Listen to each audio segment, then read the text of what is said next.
Hello friends, welcome back in the channel of Clinical Care Insight. So before the break, we discussed some of the topics, like we discussed that ocular muscles, okay, type of ocular muscles. We basically defined the ocular muscles into the two types called intrinsic ocular muscles and extrinsic ocular muscles, and we also seen their subtypes, okay, about their nerve supply, how they are functioning. We also seen the ocular movement.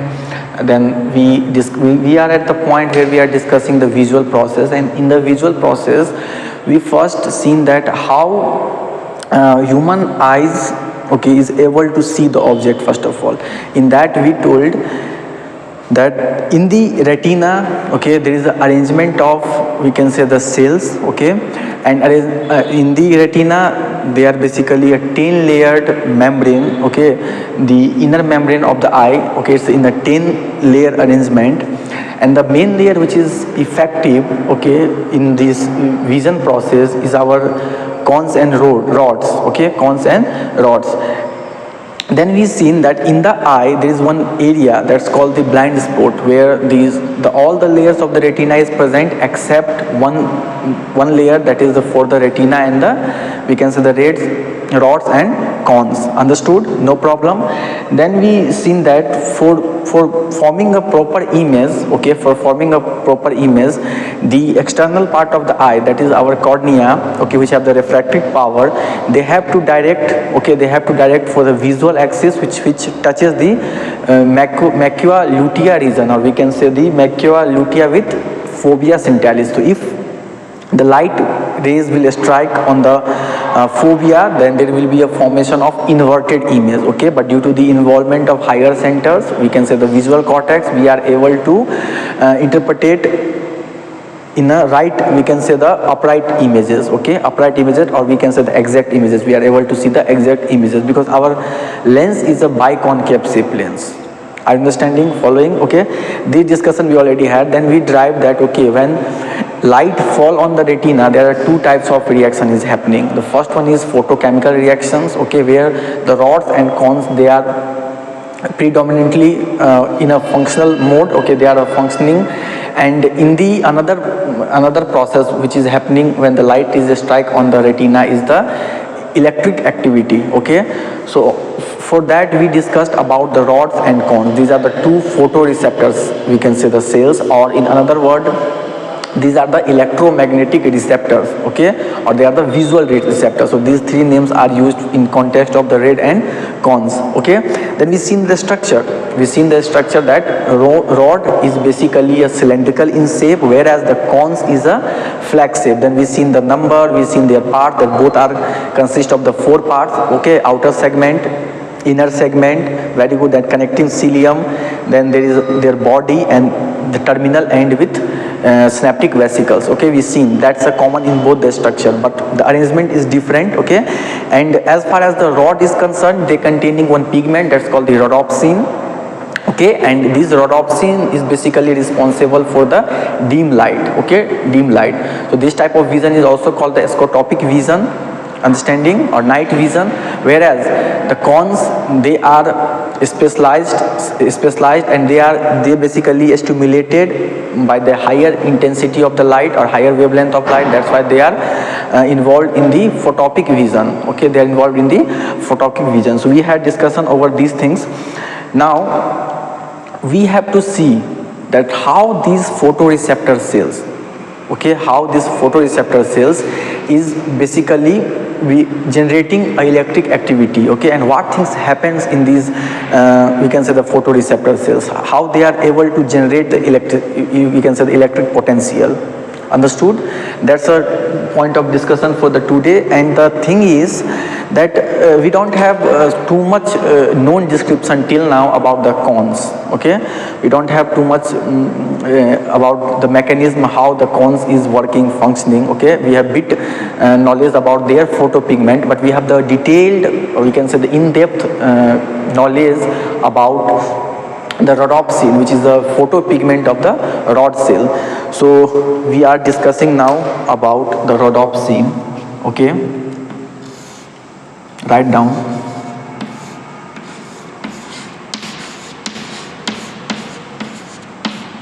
Rhodopsin.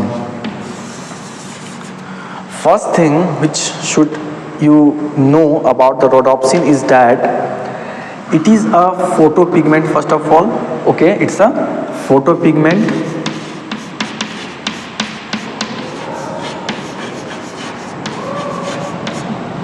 Second thing, chemically it is a 11 cis retinol.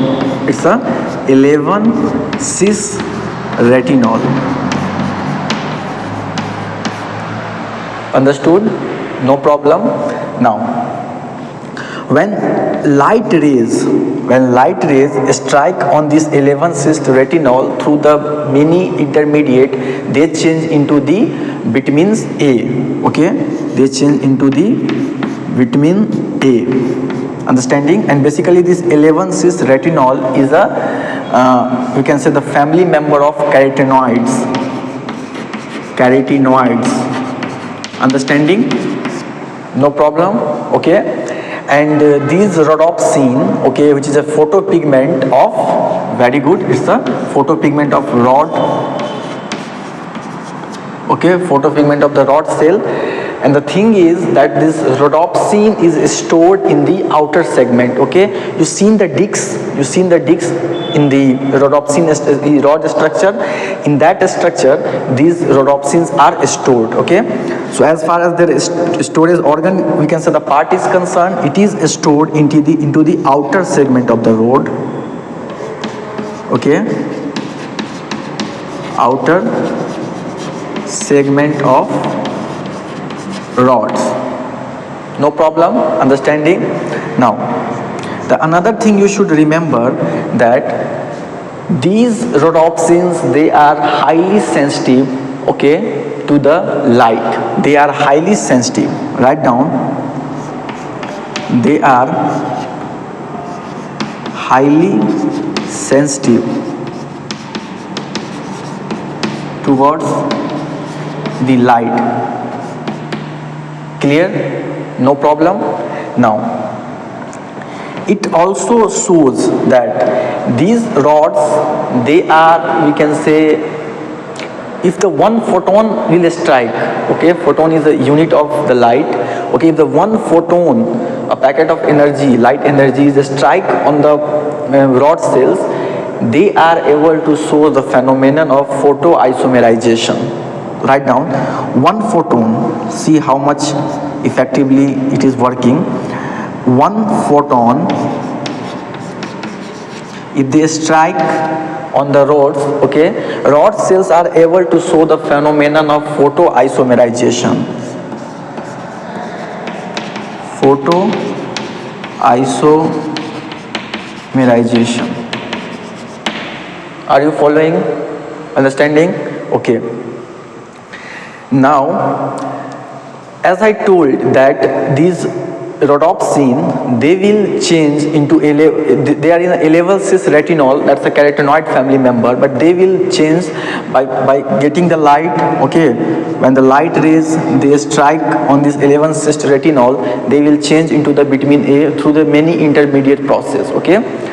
So this changes of 11 cis retinol to the vitamin A, okay, is a one cycle, okay, and that cycle is basically called as, yeah, rhodopsin cycle. Write down, it's important to understand, called rhodopsin cycle. Okay, you know that the discs which is present in the rods, they are continuously subjected to degenerate, and we can say the reform. Okay, degenerate and reform, it's a continuous cycle. Simultaneously, what happening, whenever the light rays is strike on these rhodopsin, which is a photopigment of the rods, they are break into two parts.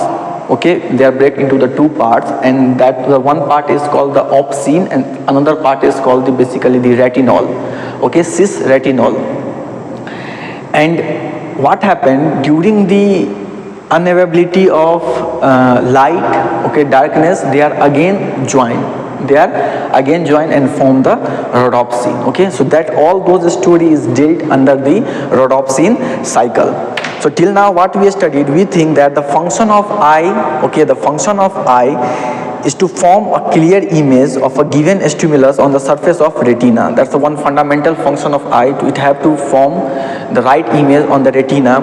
Second thing, the anterior surface of the cornea. The anterior surface of the cornea accounts for about 2/3 of the refractive power of the eye.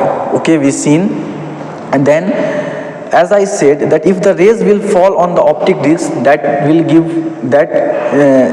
give rise to no visual, you can say, the perception or sensation. But if the light rays will fall on the retina, that can lead to the basically the fovea region. Then the image will be formed. Okay. So now come and discuss the rhodopsin cycle.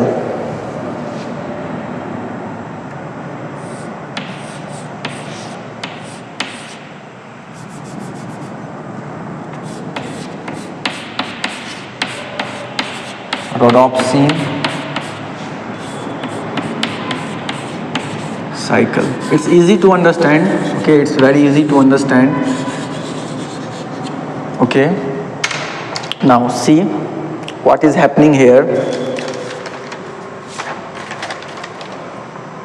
First, you know that you have rhodopsin, that it will break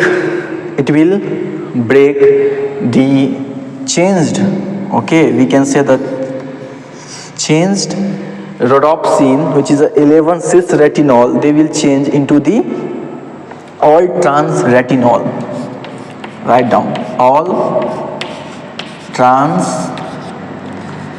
retinol. Okay, these transducins, they will break the rhodopsin into the two parts. One is called opsin and another one is called as the all trans retinol. These all trans retinol, they undergo the isomerization reactions. Okay, by the retinol isomerase. Okay, by the retinol isomerase, they will changed into the 11-cis retinol. That's the resynthesis of rhodopsin. 11-cis retinol. Okay, and in the darkness they combined with this scotopsin. Okay, and then again they form the rhodopsin. So this is a cycle. Now once again understood what happened. The rhodopsin, which is a chemically 11-cis retinol, when the light rays fall, they will change into the batho-rhodopsin. Okay, and this business is happening in a picoseconds. Okay, then the batho-rhodopsin, which again change into the lumi-rhodopsin in a millisecond. Okay, in a millisecond, and these lumi-rhodopsin, they will change into the meta-rhodopsin in a microsecond, and this meta-rhodopsin 1, they will change into the meta-rhodopsin 2, which will further activate one protein that's called the transducin. And this G-coupled protein, transducing proteins, they will break the rhodopsin into the two parts. The one is called the all trans retinol plus opsin.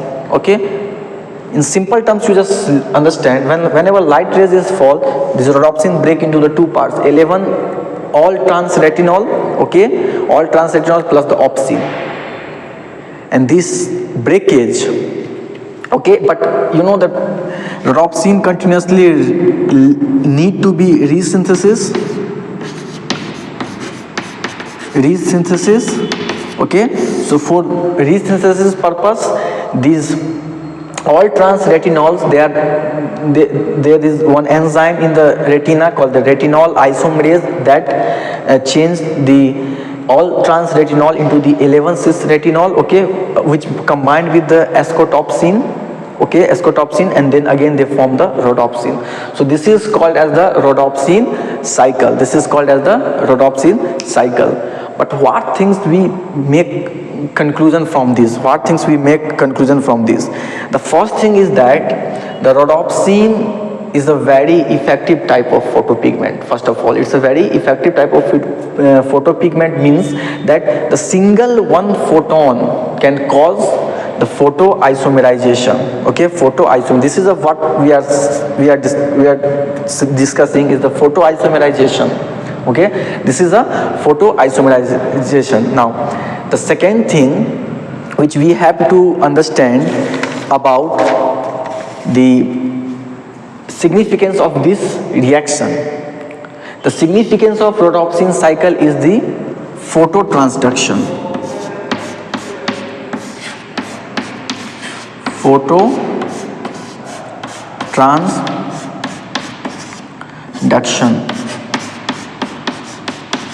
Phototransduction. Now you are thinking, what is phototransduction? Previously, if you remember, I told you that this phototransduction is a phenomenon. Okay, the phototransduction is the phenomenon. Okay, by which the light energy is converted into the potential, electric potential. The light energy which is fall on this rhodopsin, they are changes into the electrical energy. But how? Okay, but how they are, this light energy, they are changing into the electric energy. So for that you have to understand bit more about the rod cell. See, as I said, that rod cell consists of the discs, isn't it? It consists of the discs, and there is one connecting cilium which connect this outer segment. Okay, this is called the outer segment of the rod, which connects the inner segment. Is it understandable? Okay, and you know that they have the terminal end. The rod possesses the terminal end. The thing is that there is, you know, that resting membrane potential, about the resting membrane potential. Yeah. Okay, so generally what resting membrane potential our cell possesses? Generally, if you know that it is minus 70 or it's minus 90 millivolt. Okay, this is the one resting membrane potential. For neurons it's a 90 ml. Okay, 90 ml, yeah,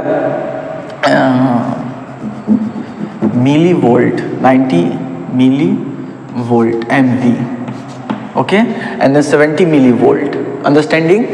This is the normal resting membrane potential for our cells. Like some of our body cells are electrically, we can say, active cells. Example, the cardiac cells.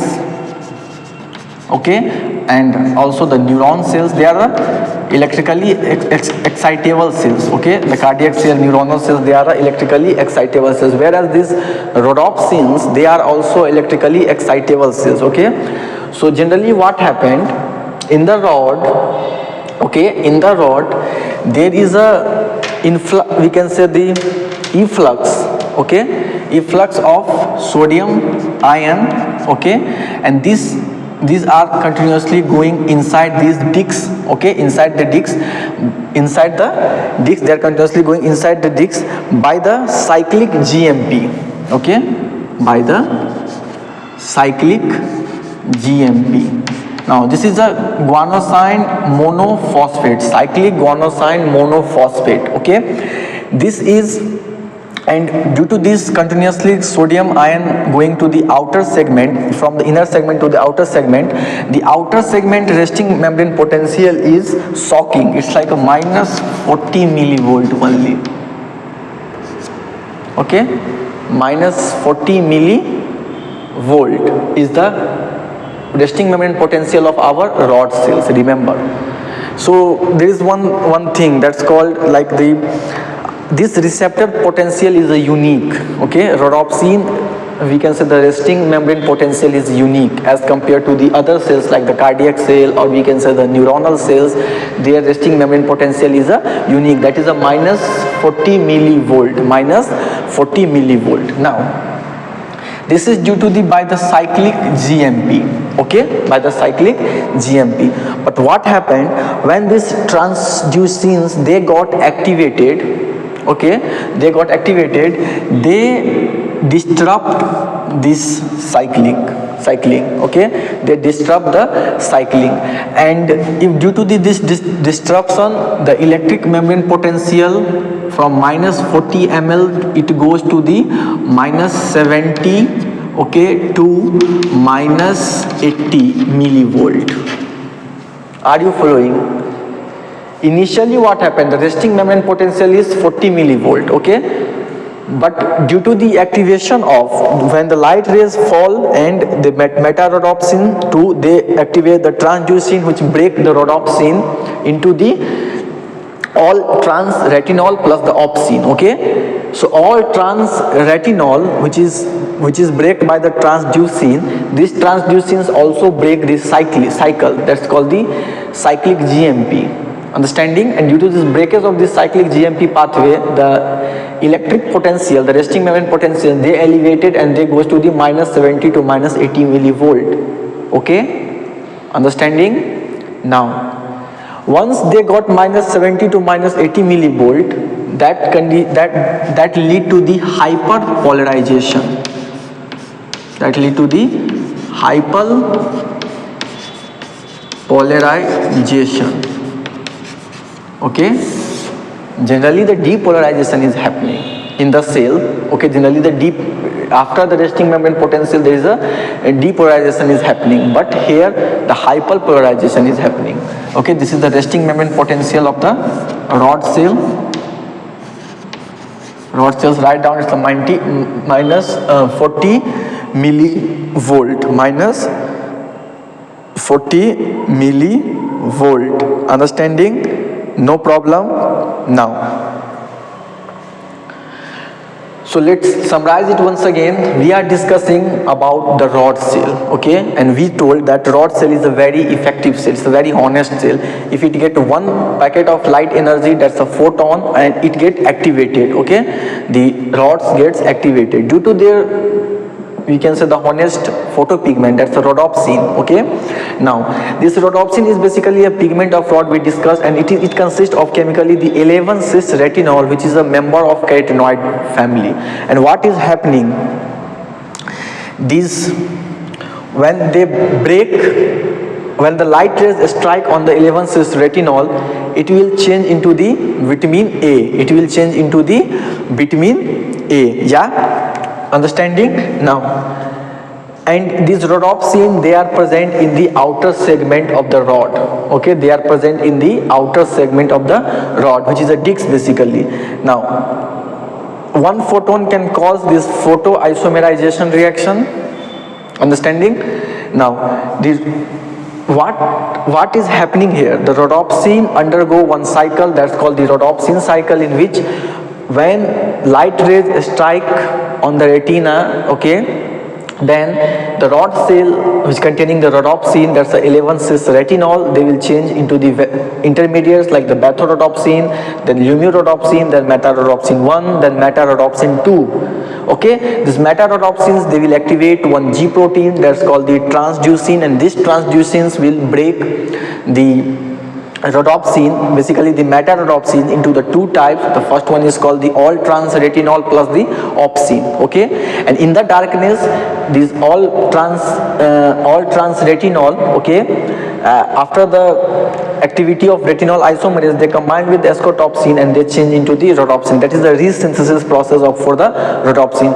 But the thing which we have to keep in our mind is that normally the resting membrane potential of the rod cell is minus 40 millivolt. Understanding? No problem. But, and this is we can say bivalence, or this is done by the cyclic GMP. Okay, but once these transducins, they got activated, they will disrupt this cyclic, we can say the phosphate pathway. Okay, and the resting membrane potential, they goes to the 70 to the 80 millivolt. That means these rod cells, they are hyperpolarized. Okay, they are hyperpolarized. Understand this story? And this reaction, okay, this reaction is called the phototransduction. Okay, no problem.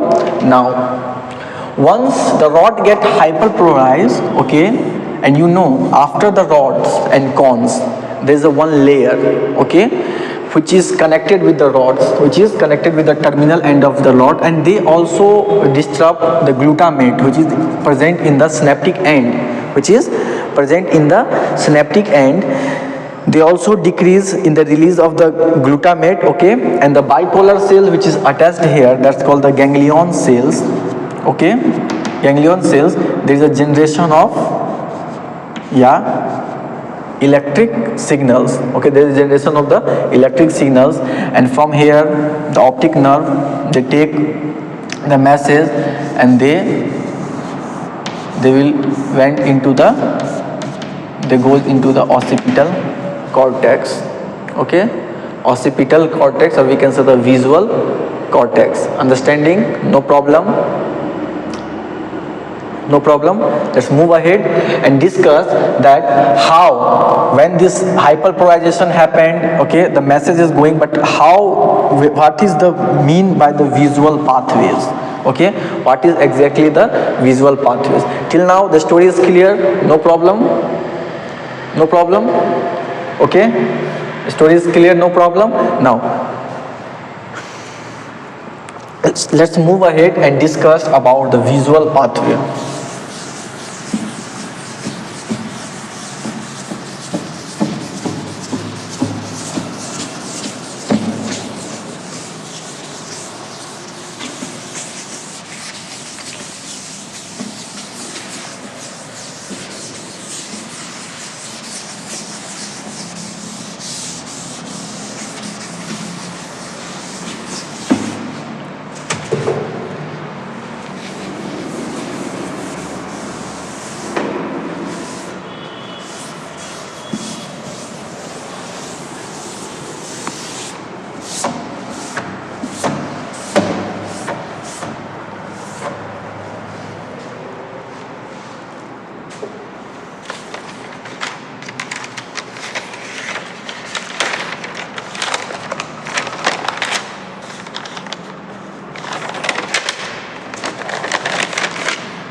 Okay, so before discussing the visual pathway, I should talk about the, we can say, the visual perception.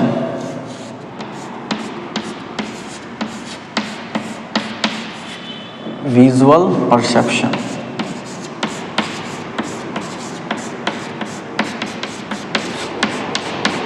Now, visual perception is basically the things which we perceive visually.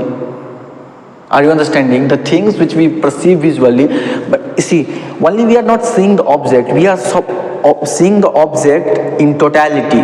Means we are seeing the object shape, okay, we are even seeing the object, we can say the size, okay, their fine details, color, okay. So these are some of the visual perception. Okay, the first thing is sense of color. Sense of color. Okay, no problem. Then we are also able to see,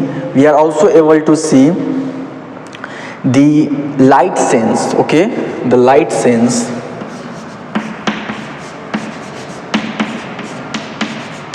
Okay, then we are able to see the, we can say the form. Okay, sense of form. Sense of form. Okay, and then the last one is the intensity. Okay, last one is the sense of contrast. Last one is the sense of contrast.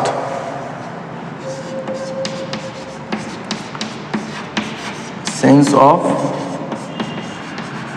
contrast. Now, first is the sense of color. You know that you have the rods, okay, and you have the cones. Basically the color vision is a duty of rod or cone. Yeah, very good, it's a cone. So color vision is done by the cones. Okay, the type of photoreceptor, cone cell. Understanding? Now, what happened in some of the cases, these cones will we can say the congenital defect, okay, this cons is degenerated, okay, and the condition is called as the cone dystrophy. Write down,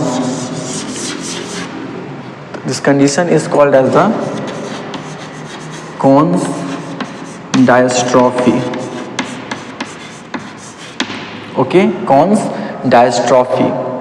Understanding? The sense of color is primarily the duty of cone cell, okay, the sense of color is primarily a duty of cone cell, okay, no problem.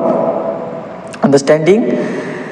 Now the second things which we have, the light sense. Light sense, we are able to, okay, we are able to sense the gradient of intensity of light, okay, gradient of intensity of light. Suppose this is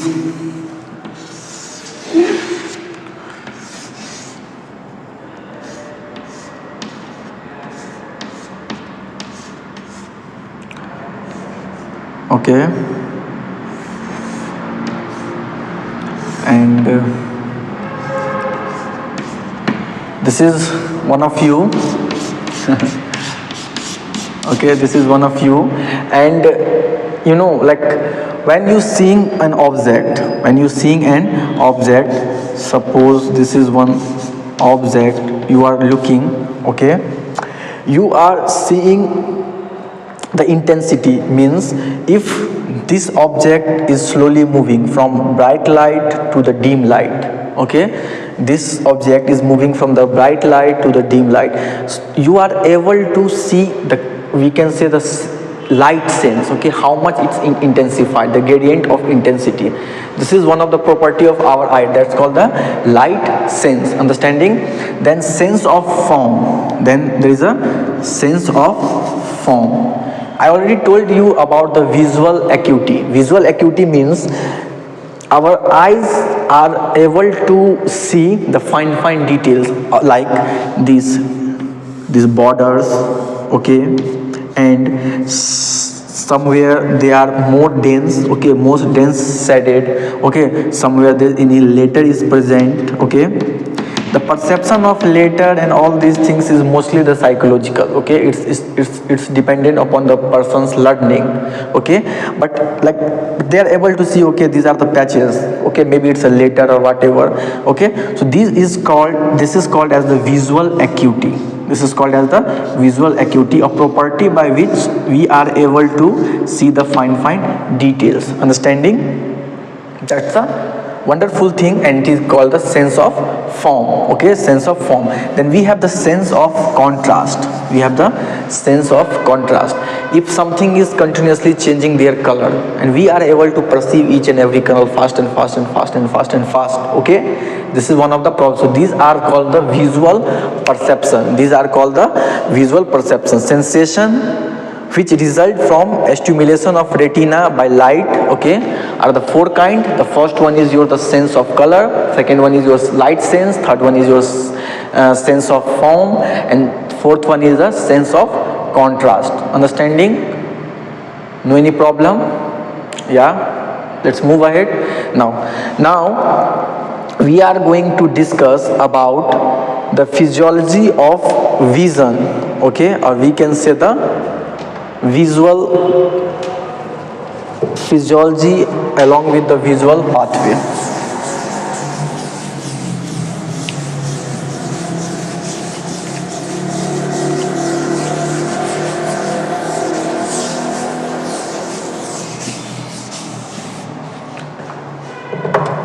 Now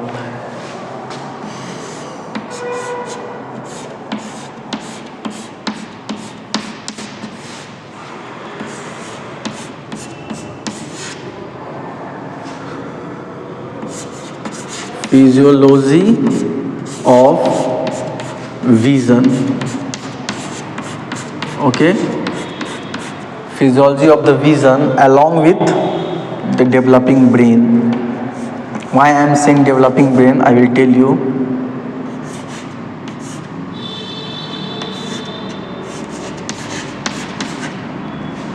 Developing brain.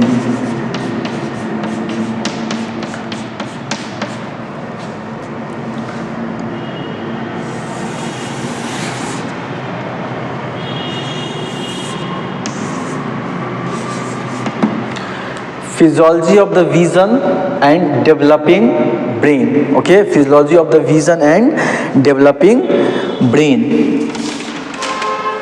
See, the brain is developed along with, we can say, the vision development. So first thing you just understand, okay, vision development, or we can say the visual pathways development, basically write down visual pathways development and the brain development is like the brain visual pathway development and eye development. Eye development is a simultaneous process. I am bit touching the embryology, okay? I am bit touching the embryology perspective.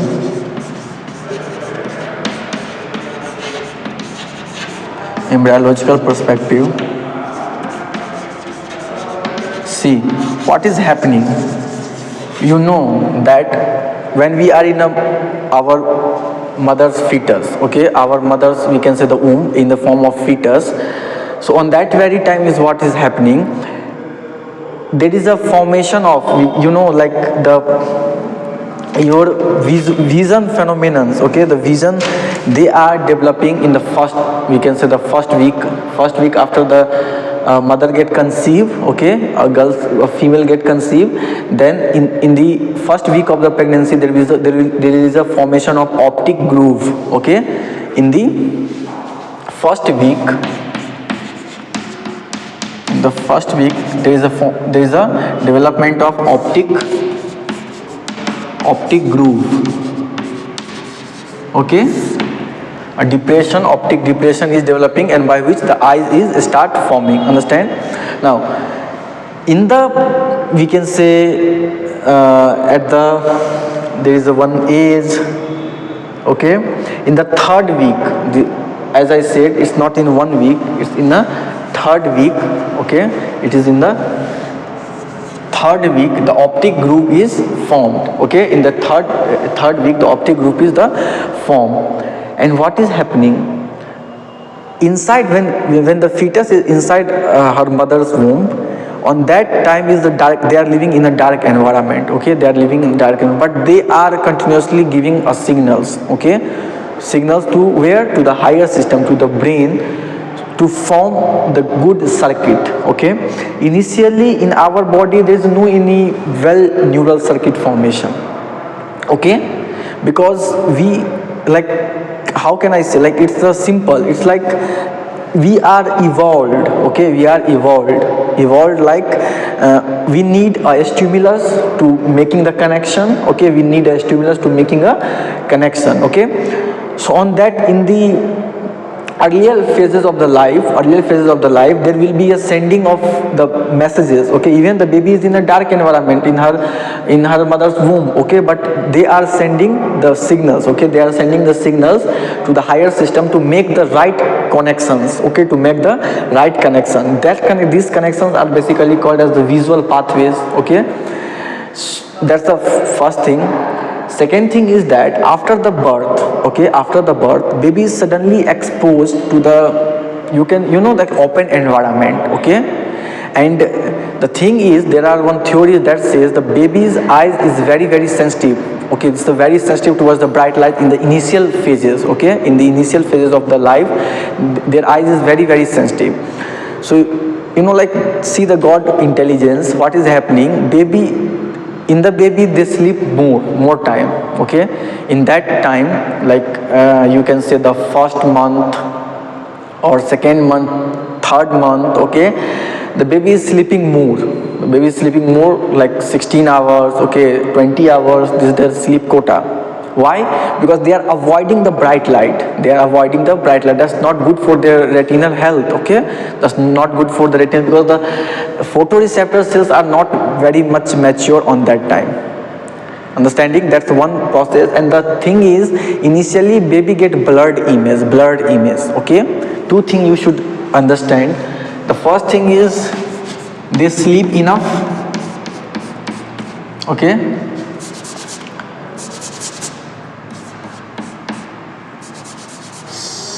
they sleep enough.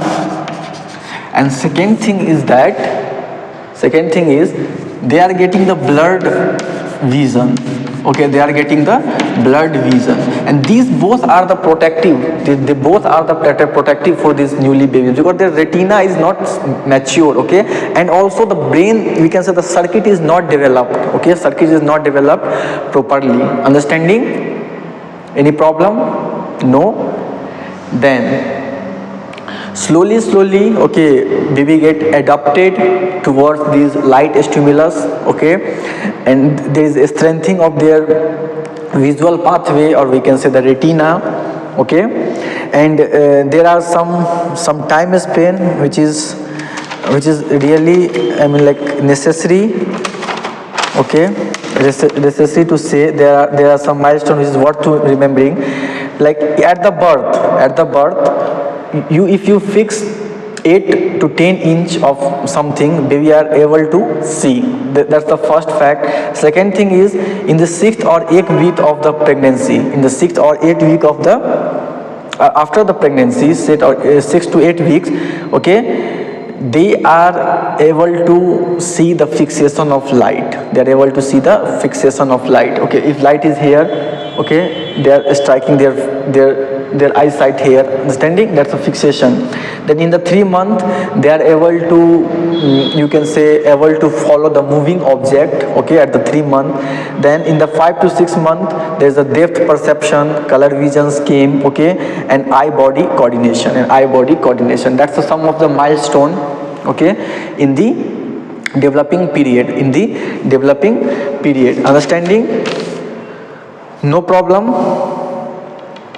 Okay, so the thing you should remember in your mind is that the brain development, you can say the visual pathway development and the eye development is like a simultaneous process. Okay, and if there will be any disruption, okay, that lead to the serious eye problem, that lead to the serious vision problem basically. Understanding? No problem? Now once you understand the basic embryological perspective, now let's move ahead and discuss about the visual pathway in detail. Okay, visual pathway in detail.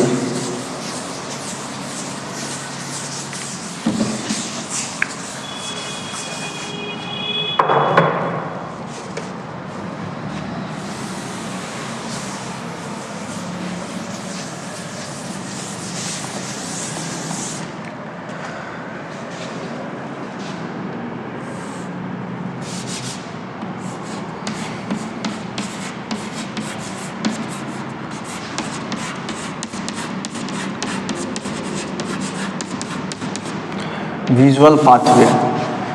Till now, what things we seen that there is a presence of rods and cones in our cell, or our, we can say, retina. Okay, and these retina, they give the signals to the, yeah, very good, optic nerve. Okay, now optic nerve, they goes to the, we can say, lateral geniculate body. Okay, I will tell you about it. Lateral geniculate body, and here there is a visual cortex in the occipital lobe. Okay, and message is sent into the visual cortex. That's the simple way to understand the visual pathway. You know that when the light rays strike on the retina, okay, there is a photochemical reaction, and due to this photochemical reaction, rhodopsin, there will be a changes of the resting membrane potential of the resting membrane potential of the rod cell, okay, and then they hyperpolarized, okay, and they send the message, okay, through the optic nerve. Optic nerve, they goes first of all, and they make one connection, one cross connection, that's called the optic chiasma. That's called the optic chiasma, okay, and then these messages, they will go to the lateral geniculate body. This lateral geniculate body, they are present in the thalamus, okay, lateral side of the thalamus. If suppose this is your thalamus, okay, we have the pair of thalami, and here your geniculate body is present. The main function of this lateral geniculate body is that here they organize, okay, we can say the impulses which is coming from the retina, okay, they organize this, okay, they sense basically these electric signals, and they send to the higher system, that's called the visual cortex, through the visual radiation, okay, through the visual radiation they send to the visual cortex. It is called the visual pathway, okay, it is called as the visual pathway. Understanding? If you want diagrammatic representation, then see, this is your two beautiful eyeball, okay, and this eyeball,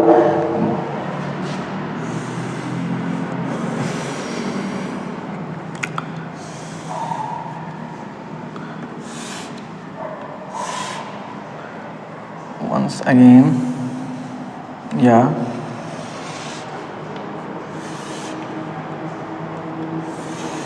they are making here the connection. This is your optic tract, okay, we can say the optic tract. This is optic nerve, this is optic nerve, okay, this is optic tract, okay, this is your optic chiasma, optic chiasma, understanding, and here there is a geniculate body, okay, lateral geniculate body, and then let's just make, okay, not this, and then they send the messages in the form of radiation to the cortex. This is your basically a cortex. Understanding? This is your visual cortex. Visual cortex. See, visual cortex have the many areas, okay, that are called the visual association area. Write down, and they have their own functions, which we discuss later. That's called the visual association area.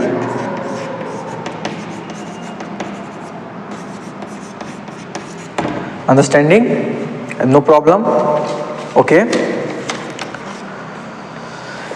And you know that these visual cortex, they are getting the messages, okay, images from the two eyes, okay, but they are presenting in a single image form, okay. This phenomenon is called binocular vision, okay, that is called the binocular vision, okay. Understanding? No problem. So till now, what we studied, we discussed about the ocular muscles, we discussed about the ocular muscles movement, then we described the visual process in detail. We've seen that the visual process is mainly done in the internal layer of eye, that's called the retina, and retina consists of 10 layers, okay. And what is happening in the retina, the photoreceptor cells is our rods and cones, okay. We've seen the structures of the rods and cones. We've seen how the resting membrane potential of the rod is unique, that's minus 40 millivolt. We've seen the hyperpolarization activity of the rod, generation of the electric signals, that's called the phototransductions, okay. we seen the rhodopsin cycle, okay, then we seen then how brain, we can say the development and eye development, brain circuit development, that's the visual pathway development, and eyes development is the simultaneous process, okay. Then we seen the visual pathway. We are left only with the two topics, that's called the blood supply and their related pathology, which we deal in our next class. So thank you with having me. Bye, have a nice day.